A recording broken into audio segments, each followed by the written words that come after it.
I turned the recording back on. I paused it as we were coming in, but I can pause it right now if we want to chat a little bit. So until AZ gets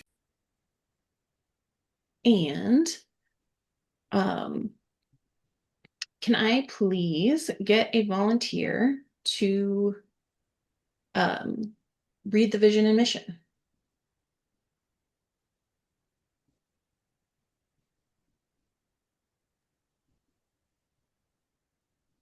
I went last This time. is, If there, oh, go ahead. Do it, do it. I was gonna say, this is Tammy. I've never volunteered, so I guess my resolution this year is to step up and volunteer to read things. So, the mission and vision.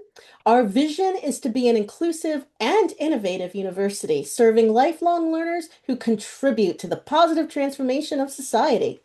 And our mission in support of that is to deliver accessible, world-class student experiences, but providing quality programs and services that ensure student success through meaningful learning. Excellent. Thank you.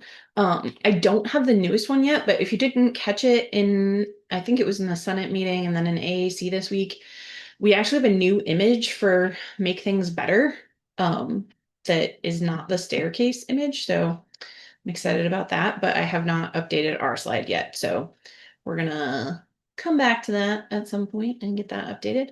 Um, I do want to um, hit on our AES team culture and values, put students first, even if it costs us something. Best ideas win, no matter your title, and respectful discourse is encouraged. We value everybody's opinions and encourage professional dialogue when tackling organizational challenges, which I want us all to take to heart today as we discuss the transition to Okta for all of our individual based students.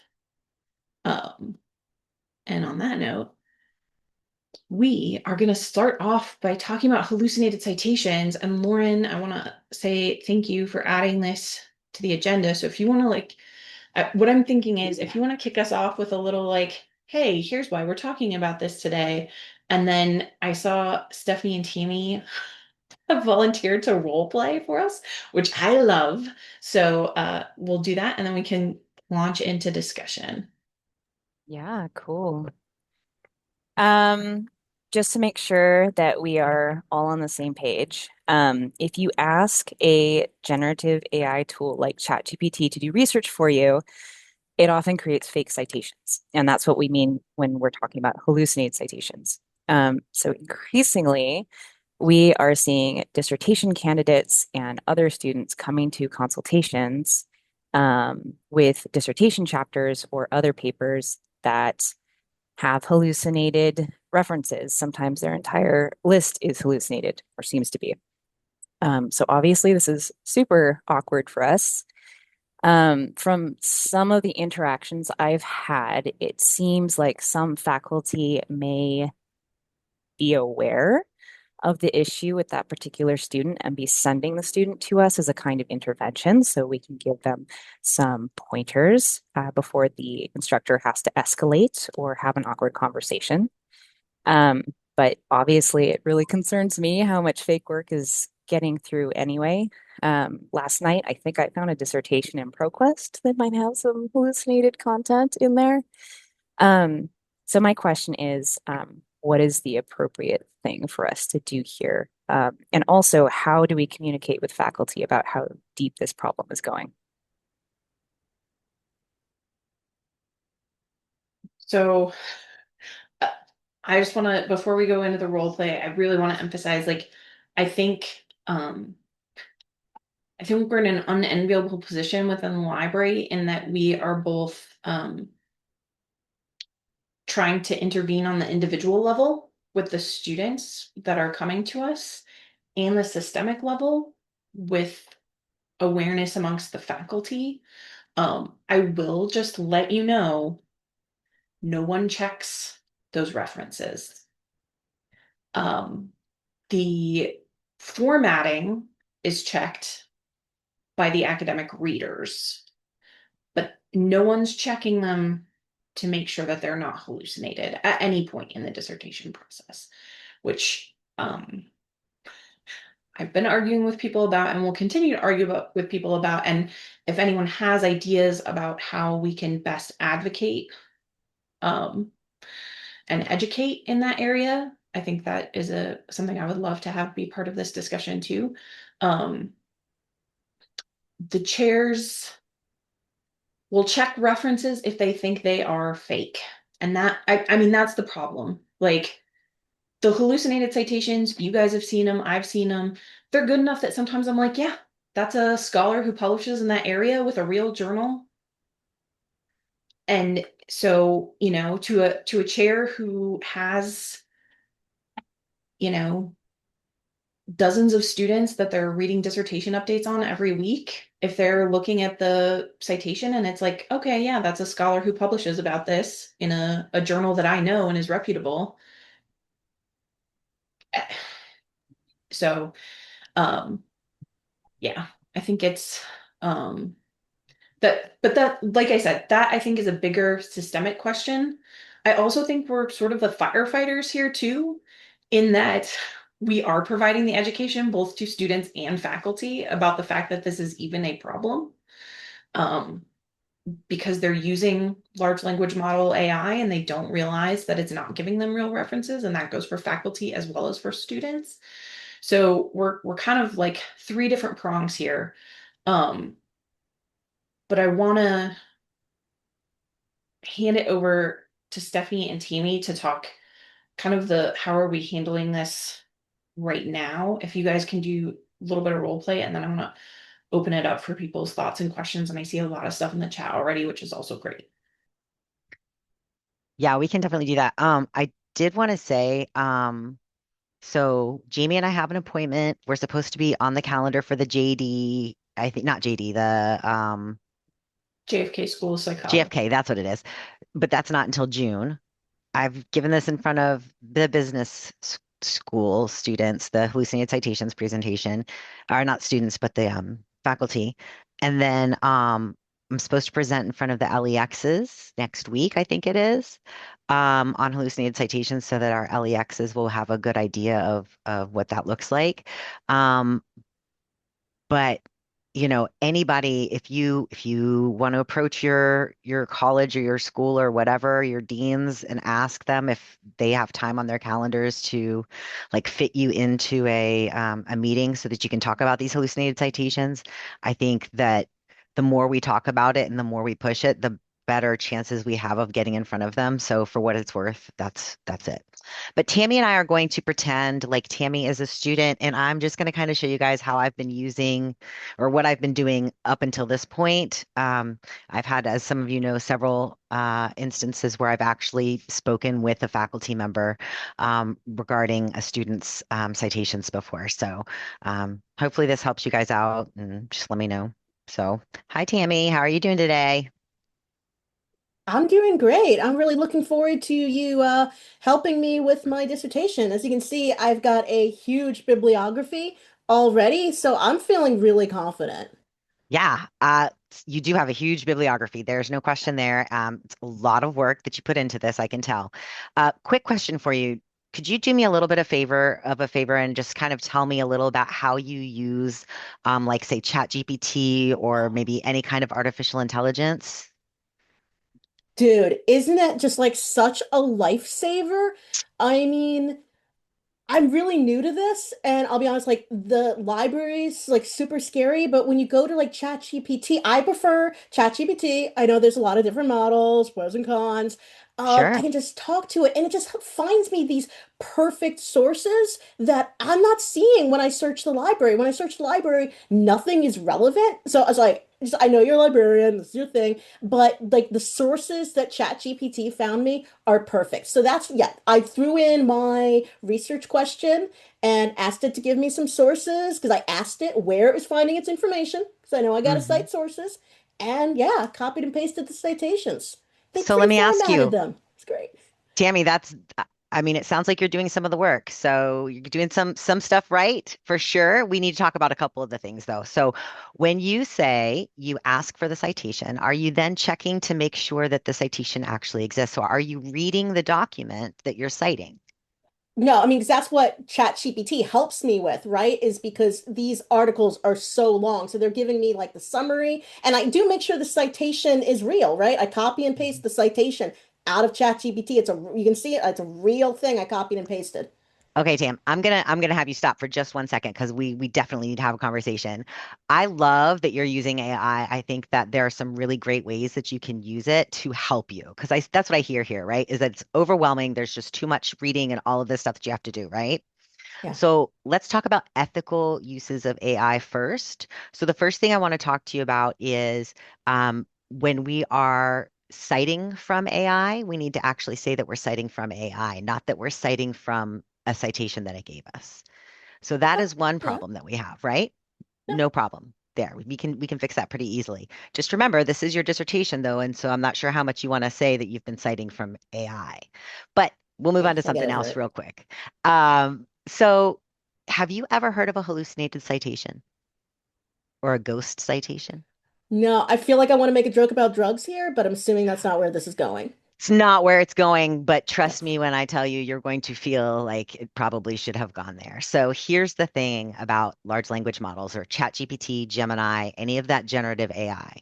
The problem is that it wants to it's a people pleaser. It wants to make you happy. It wants to make your life easier. And so what it does is it creates citations for you based on what they think you want to hear, which sounds good, but these citations don't actually exist. And what do I mean by that? Well, I don't mean that the citation itself doesn't exist, because like you said, you could copy and paste that citation, right? The Yeah. problem is that the article doesn't exist.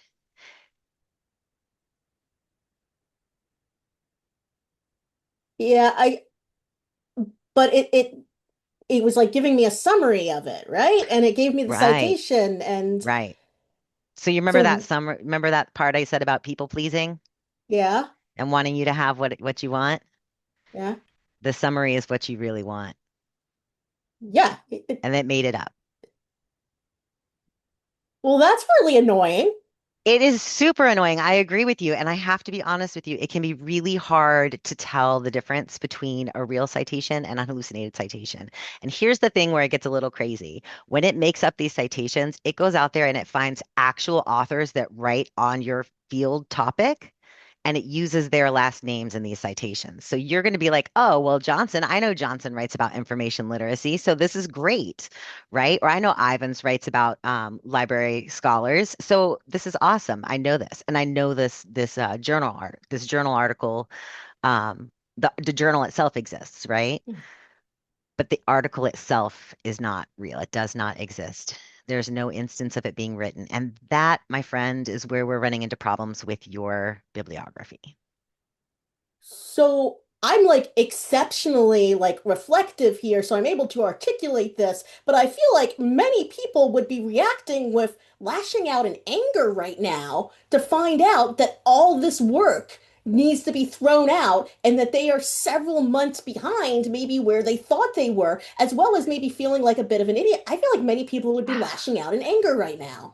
Well, you'd be surprised. They're usually not angry. They're usually frustrated. And what I have found is that when I say to them, this is what it's doing, they don't understand the real impacts. And so that's when we have a conversation about the fact that they're supposed to be reading the articles that they're citing. Lindsay has a question. Are they really that honest about using AI? I mean, Tammy is like super over the top honest with us about this, but yes, I find that the more questions I ask and the more like this I am when I'm asking the question. So I'm not like, hey, you used AI, didn't you? I know you use ChatGPT. I know you did this. Instead, it's like, hey, talk to me a little bit about your use of AI. Talk to me a little bit about how you use it, because I know I like to use Gemini for words, to find extra synonyms and things like that.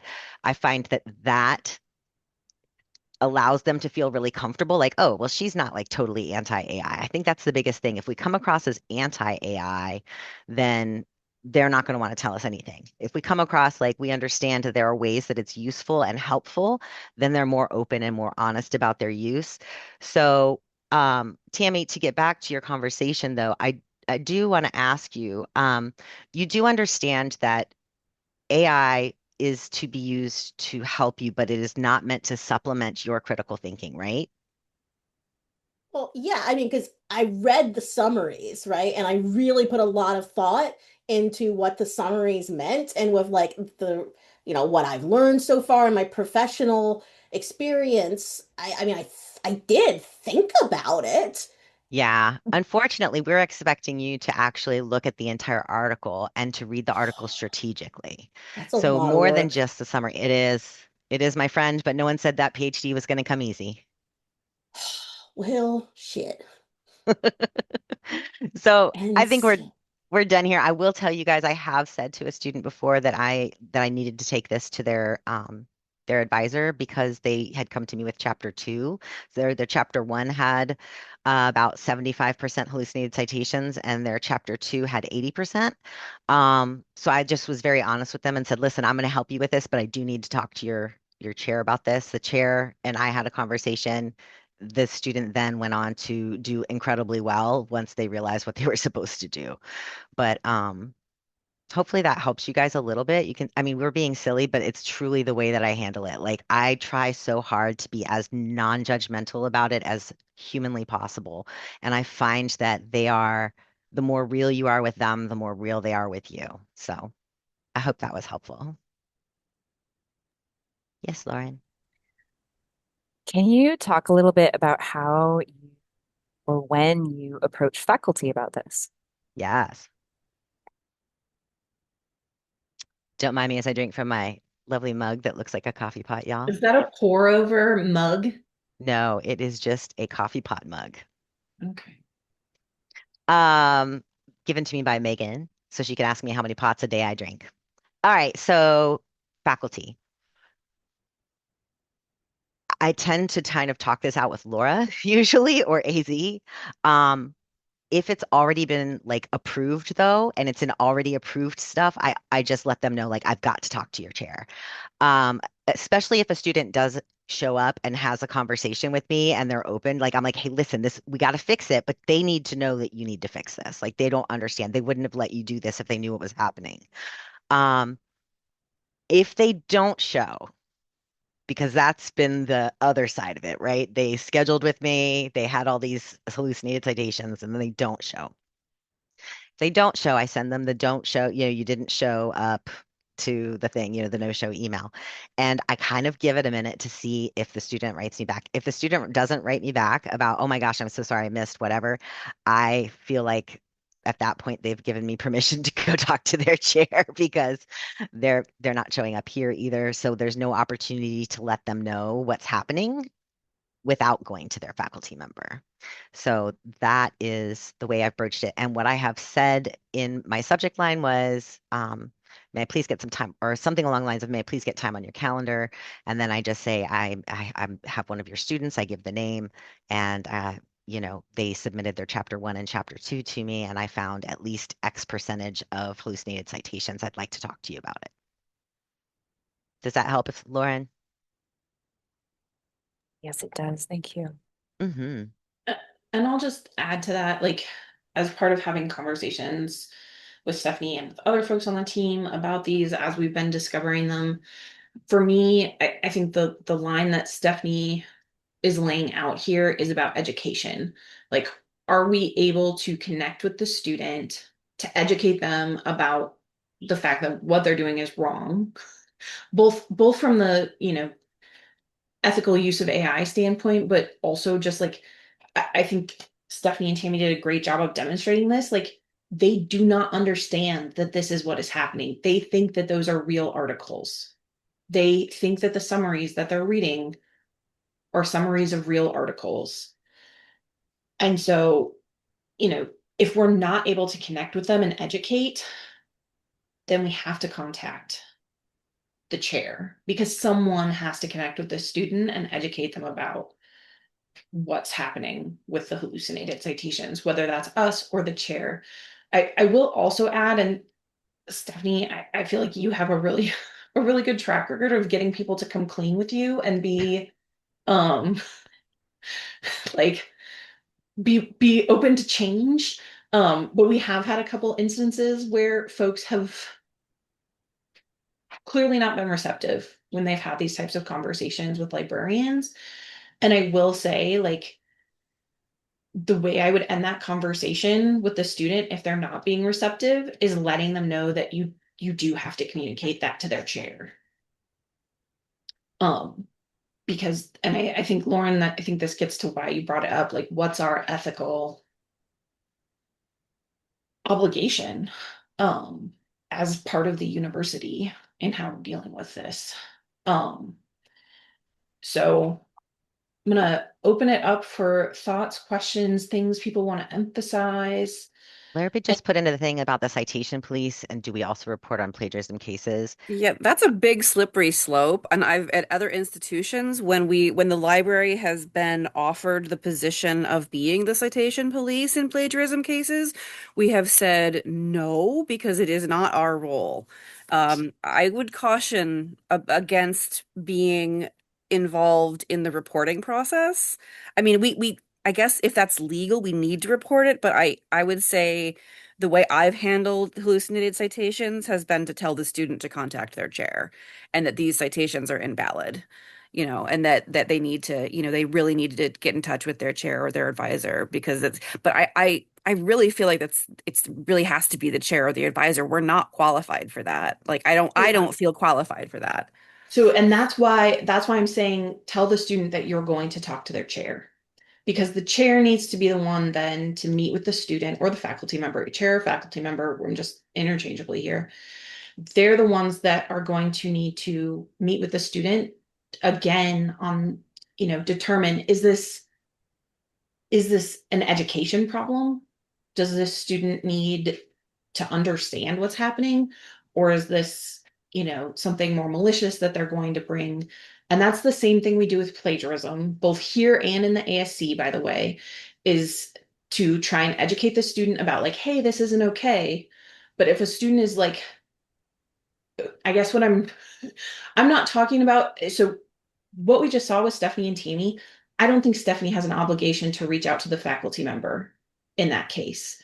If Tammy's like, dude, that's horrible, like, I'm gonna have to like redo all this work, then okay, the students learned what they need to learn, everybody's moving on. Now, if Tammy comes back for a second consultation and Stephanie notices that she hasn't removed any of those citations that they talked about, or if Tammy's reaction had been to say, no, these are all real articles. I'm not going to change anything about this. I'm just going to leave the Zoom and say goodbye.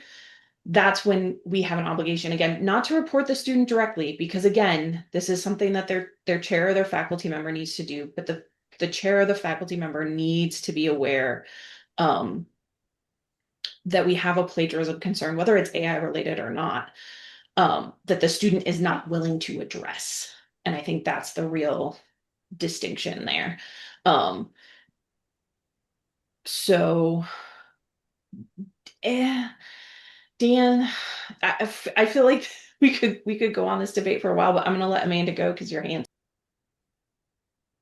Okay, and I may have missed this when I was having the technical issues, but I was wondering from Stephanie, are you having these conversations with students only when there is a suspected problem and then checking their citations? Because I've literally never checked anybody's citations, but maybe that's just because there hasn't been that issue presented to me. So how is this all coming about, I guess, is what I want to know. No, that's super fair. So when somebody submits their chapter 1 or chapter 2 to me, the first thing I do is look at their older citations. So I have a place to start with what they've already been looking at. And when I start finding that they don't exist, then I dig deeper.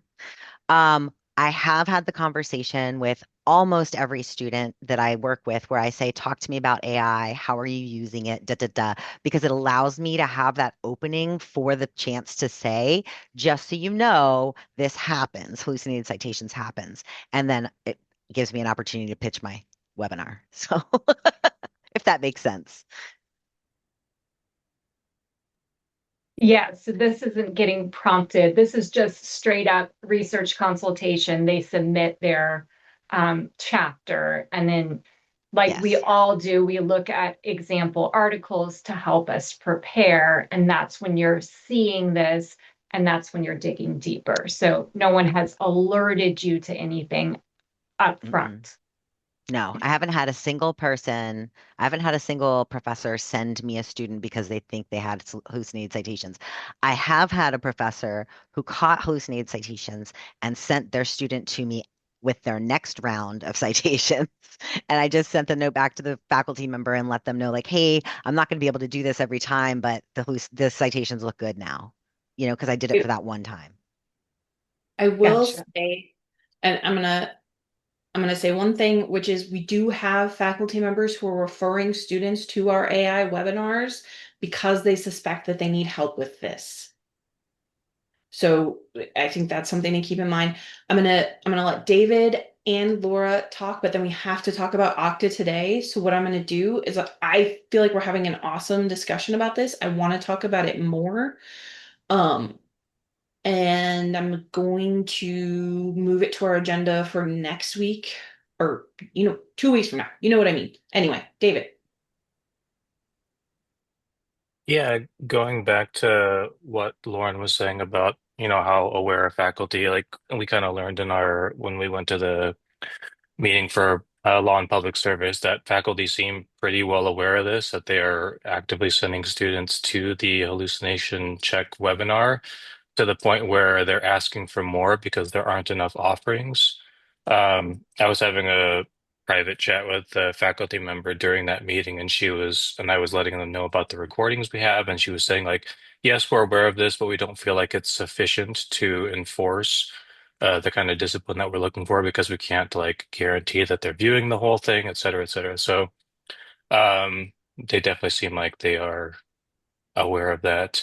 To the point for like when we encounter this with consultations, I think it might be a good idea rather than waiting for the consultation to try to preempt it in the consultation forum. Some sort of a question that asks whether they have used any particular AI tools to find some of their references. But it is also important to differentiate which AI tools they are using because things like consensus or other ones that are, will not find hallucinated citations. So I don't know, some kind of a checklist of did you use any of the following AI tools to find your references, and they can kind of select, might give us a better idea of what they're doing, with a disclaimer about hallucinated citations coming from generative AI models. I don't know, something like that. So, but just something that might both inform them and also help to prevent some of the issues that we're running into. Laura. I'm kind of looking at this from like multiple perspectives. I think when we're looking at prevention and curtailing the use, I think using things like dissertation boot camp and our doctoral webinars, dissertation boot camp, are good opportunities to talk about that. Because if you come at a student like, did you use ChatGPT? No, friend gave it to me. But if it's anonymous and you're not directing it directly to person, I think it can be easier to like make a point. So if it's the impact of a hallucinated citation on like future scholarship and research, like if they care about their profession and they're getting a doctorate, I hope they do, letting them know this can impact future research studies and you might get caught. Like you get that put out there and then that could, you get contacted later by someone who's also working on a dissertation or citing you in something and they found out it's not a real resource. This can come back and get you later. And then people could be basing their research and study off of hallucinated findings, which is going to really hurt your field. And I think it's easier to make those cases really early and often. And then when you're talking with a student, I feel like this is easier to do in a consult than a chat. But just like, hey, I'm actually kind of having a tough time finding this resource. Did you find it using like some sort of Gen AI tool like ChatGPT? Just so you know, they've been known to like hallucinate citations and resources that don't exist. So even if they lie to me and say, it's real, they now know what happened and why, and maybe they shouldn't do that again in the future. But I think trying to get that boot camp also could be really helpful, rather that what comes from Amanda. or it comes from someone else in the department, or someone else involved, to make a point to talk about that, I think would be good, because you're getting them at that stage where they're working on it.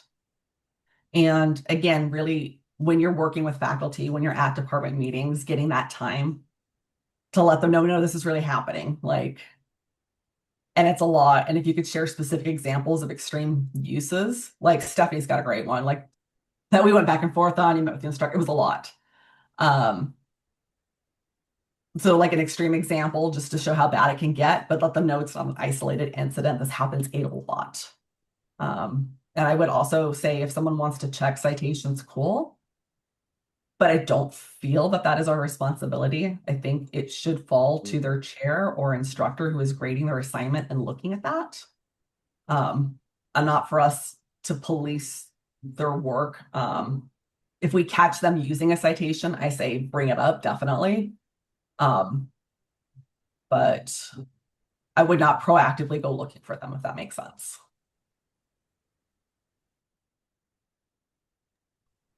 Do we think there are full-time faculty or APDs that don't know that this is a problem? Yes. Yeah. There are still some. I'll There just are be totally instructors- transparent, David. We've had Yeah. native citations reported to us that come from full-time faculty members. Yikes. Okay. And there have been So- some on guides, like on Mhm. the guides that we have. So like not ours. assigned course readings, like that has happened with OLIS, where fake hallucinated citations are popping up in classes too. And again, I don't think anyone's doing this maliciously. I want to be super clear here. I think it's people playing around and not understanding that it is even a possibility that they're going to get a hallucinated citation. All right, we're going to put a pin in hallucinated citations for right now. We're going to come back around to this. This is a great discussion. Please think about this. Talk about it with each other. Pick each other's brains offline. Throw some suggestions in a document. We're going to talk about it more in 2 weeks. In the meantime, we're also going to transition our one-to-one students from ADFS, which is a word I'm going to say a lot, to Okta. I'm going to show you what I mean, because I think that will help everyone understand why we care so much about this. Just so that you're like 100% on what we're looking at. And switch to my... Does it not let you share incognito windows? The heck? All right, we're going to do it this way. Sorry, guys. All right, so here's my little incognito window, so I'm not logged in.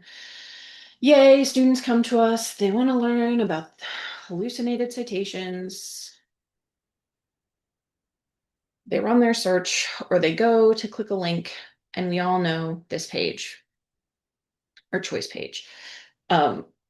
Just to be super clear, right now, the group-based students all use Okta. So when they click on this, they get the same Okta login screen that we all know and love.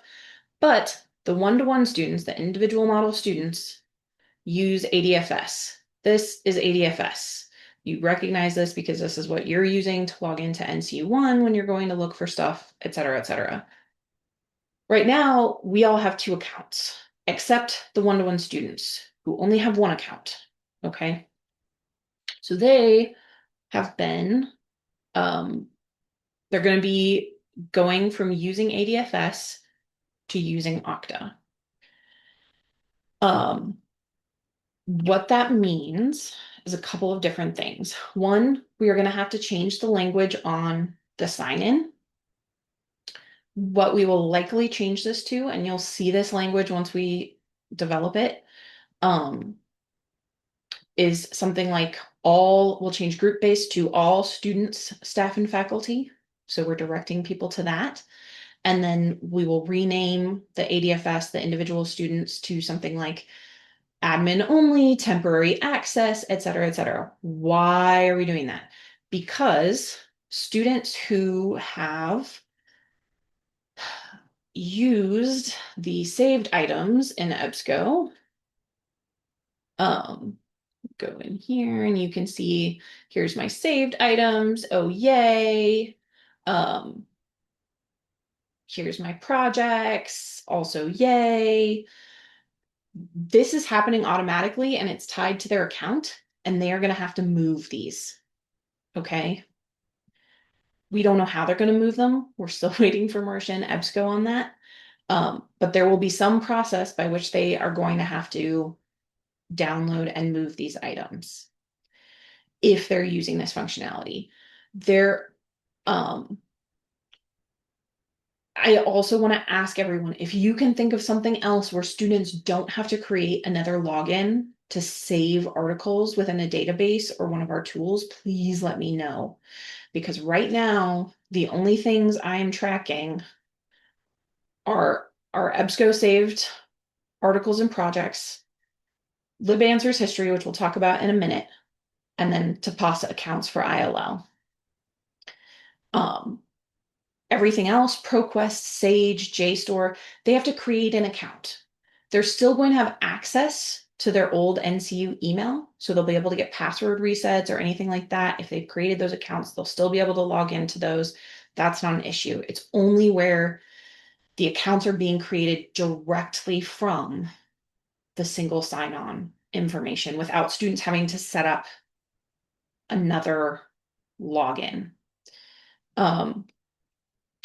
So LibAnswers history.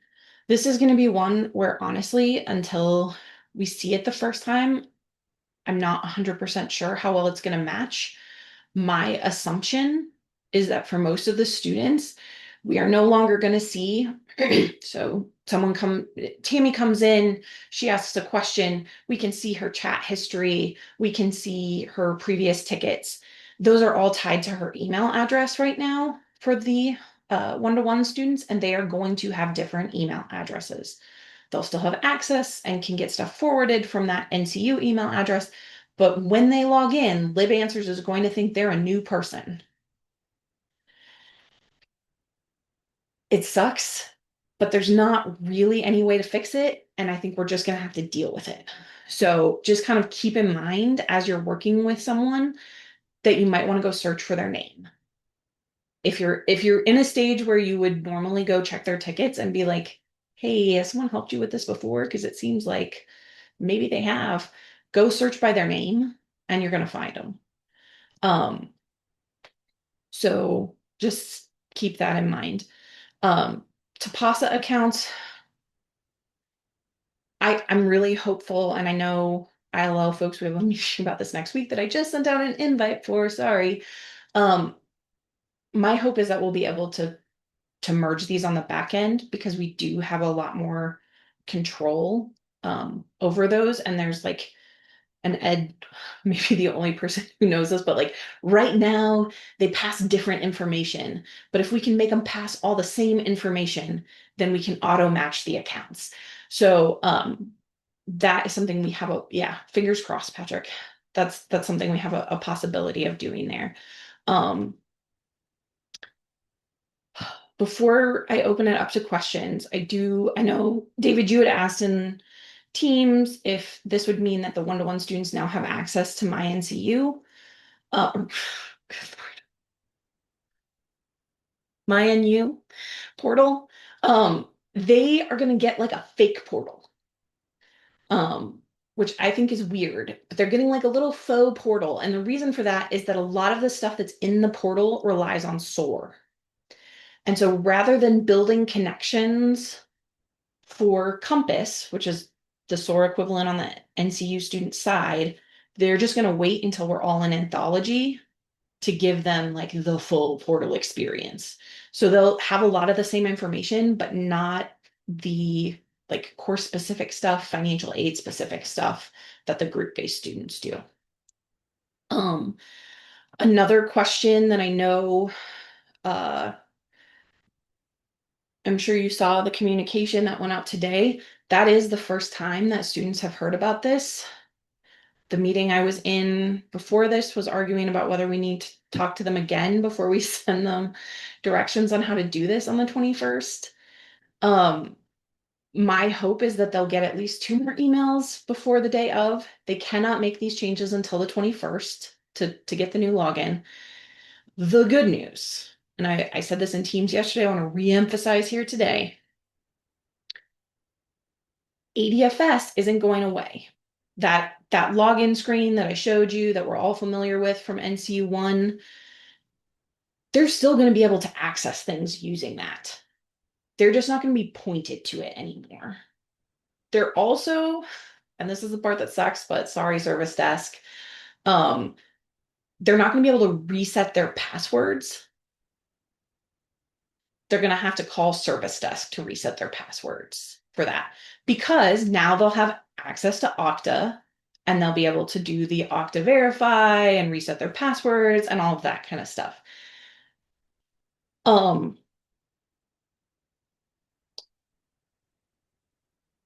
I want to apologize to all of you on this because I've been asking for a long time for us to be included in the planning on this.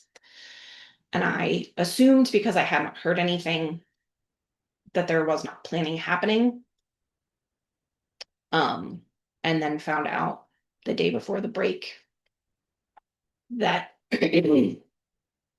in fact there had been planning happening and we weren't included in that planning.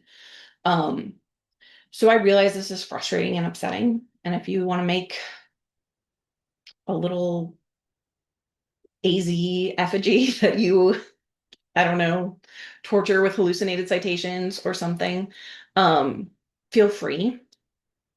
But if it makes you feel better, it made me feel a little better.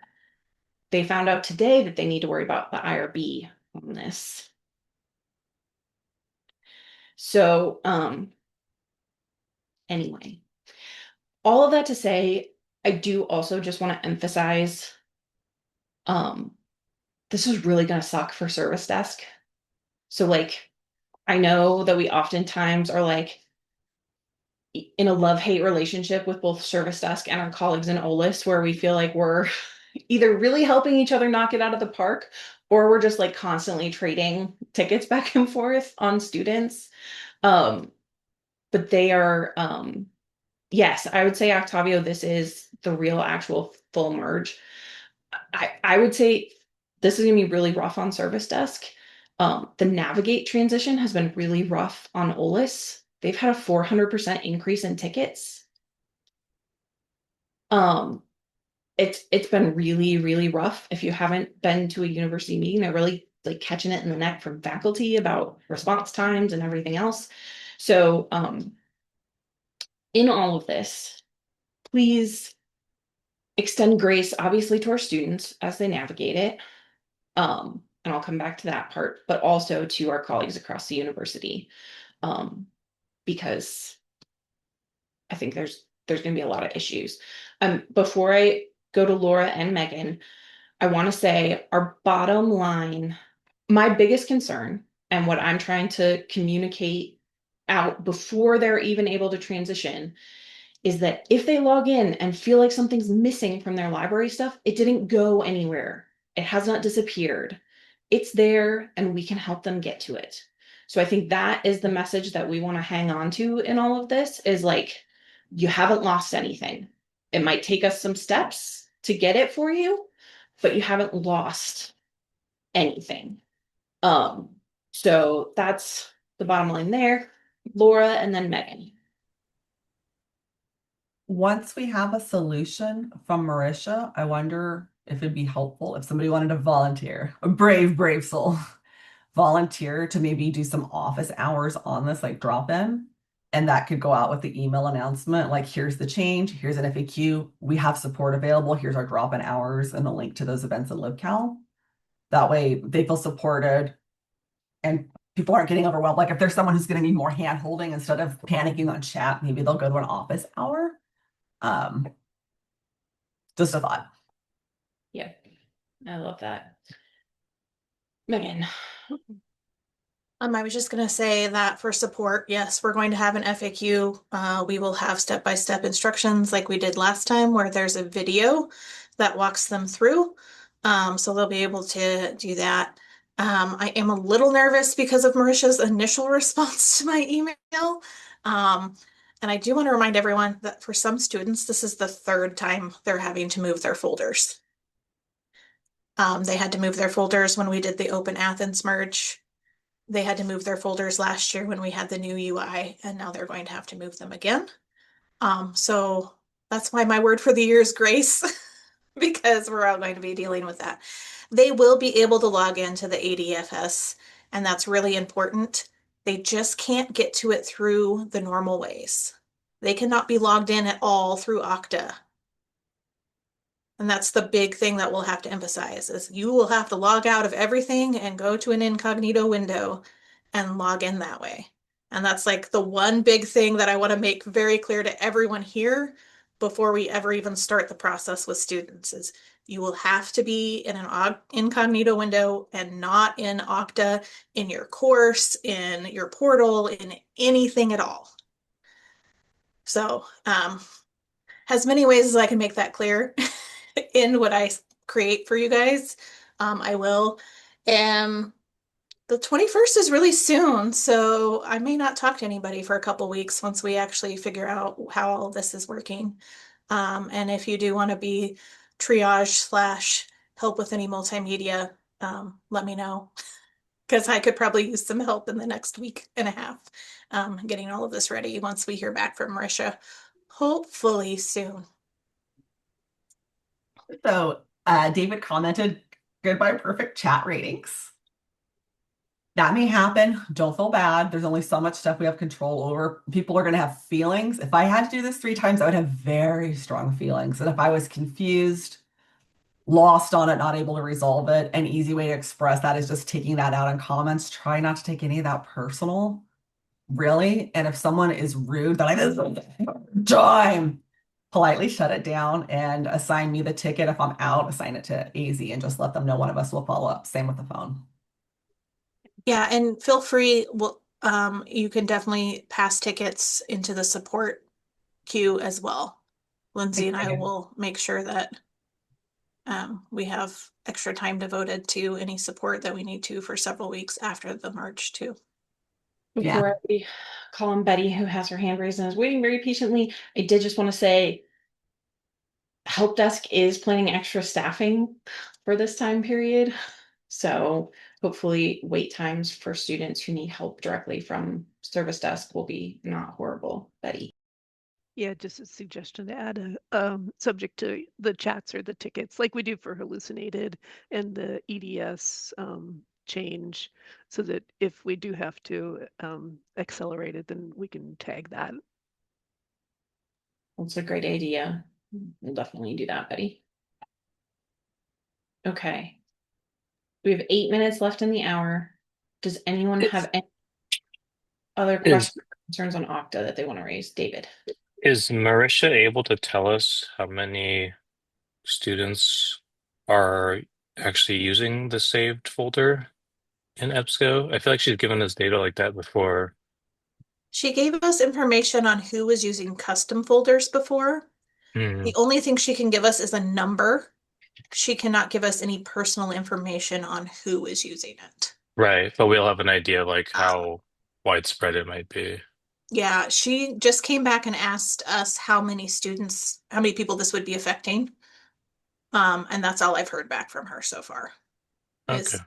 And then a clarification on how they're going to get into Open Athens. So I don't have any more information than that. I just talked to AZ about this yesterday. So I want to throw in there too, because I see Lindsay just mentioned about the RefWorks thing, which one, I think, again, this is like a lot of change that all kind of happened at once. The good news is if we had still had RefWorks, they would have had to move their accounts because that was tied to single sign-on. And so they would have logged into RefWorks and seen all their references disappear anyway. So, silver linings, let's all be thankful for that. Also, Academic Writer is a resource where if they're saving their papers in there, they are creating an account, even though they're accessing that via Open Athens.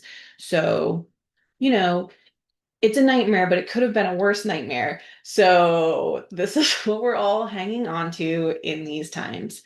I'm going to say, no impact to Zotero. Shout outs and kudos. Let's end this on a high note, friends. Shout out and kudos to Tammy, June, and Amanda for being so on top of this transition for RefWorks to Zotero with the email communication, getting bulletins put up in the LMSs, offering webinars, creating brand new FAQs, sending out student emails. This has been going on, I think, since May. We have literally, I mean you three, you guys worked hard on this. You guys have done everything you could possibly do to set us up for success. If students are upset, mad, frustrated, they had to take a break, or I don't know how they could have missed it, but you guys did everything right. And just a reminder that Tammy is offering more Zotero webinars this month that we can point people to if they're like, I need a new citation manager. And then Lauren, June and I got to sit in on Tammy's webinar the other day. It's fantastic. If you haven't been to a Tammy Zotero webinar, I encourage you to check it out. It's a fantastic tool. If you're interested in scholarship, research, it's a meaty, helpful one. And there's layers, and Tammy can teach you those layers, and she's very good at it. So I would encourage you to check that out. And that info could be helpful to you as well when you're working with students who have these questions. I have 2 shout outs for June. So June, thanks for covering my chat while I had kickoffs. I appreciate you. Thank you so much. And please let me know if I could take any chat shifts from you. And also thank you so much for always being so helpful and offering to help with that course guide. I appreciate you. And also I want to shout out Lauren just because she's awesome.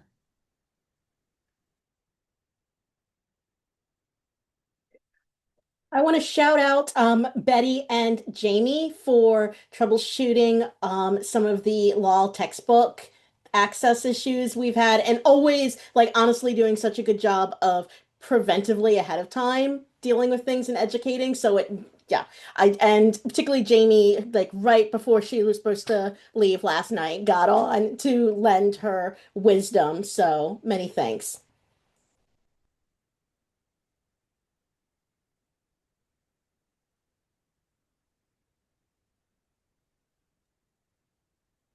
Shout out to AZ. This is a lot of stress and moving parts and unknown variables to deal with. Thank you for being on top of that, communicating the information as you have it with us, and helping us be prepared for the inevitable. Thank you. We can handle it, team. All right. As people are jumping off, this is your last chance for shout outs and kudos. Otherwise, remember that we do have the channel and Teams for sharing them, so feel free to throw things in there.